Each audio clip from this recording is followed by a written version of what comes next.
La vie devant soi sur Europe 1. Isabelle Quenin. Et on termine comme tous les jours avec une petite note de développement personnel. Anne Cazobon, bonjour. Namasté.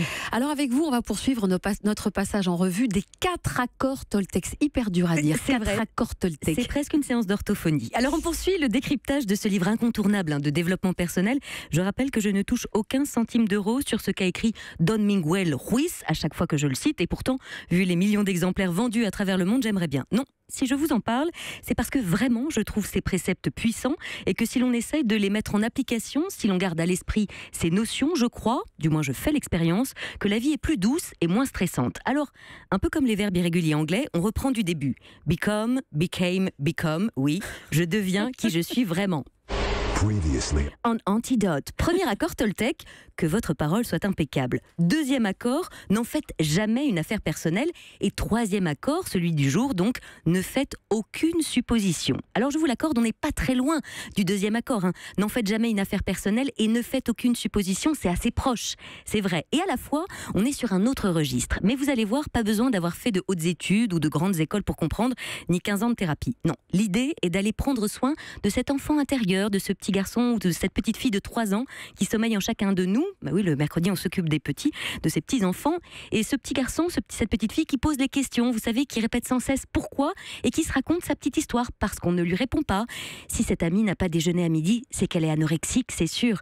Si cet homme est venu seul au dîner d'amis, c'est qu'il y a du divorce dans l'air avec sa femme. Ah, ça c'est sûr qu'on ne manque pas d'imagination, et qu'à la moindre attitude qui nous semble étonnante, surprenante, on va lâcher la bride à notre mental et le laisser cavaler comme la marée montante au Mont-Saint-Michel qui, paraît-il, remonte à la vitesse d'un cheval au galop.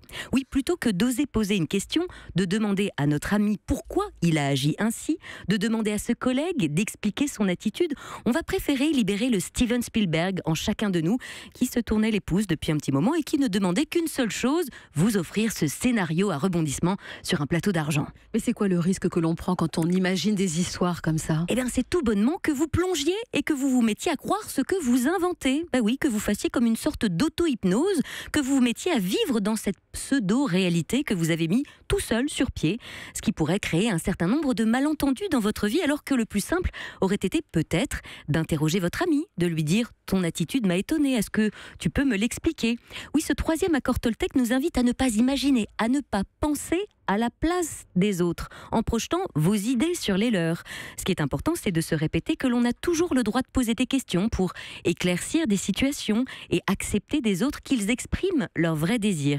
Et bien souvent, quand on apprend ce que l'autre traverse dans sa vie, eh bien notre relation change. Alors un seul mot d'ordre, celui de communiquer clairement avec les autres pour éviter tristesse, malentendus, quiproquos et psychodrames. C'est fini les histoires. Allez, à la porte, à la poubelle. Merci Anne. Europe 1.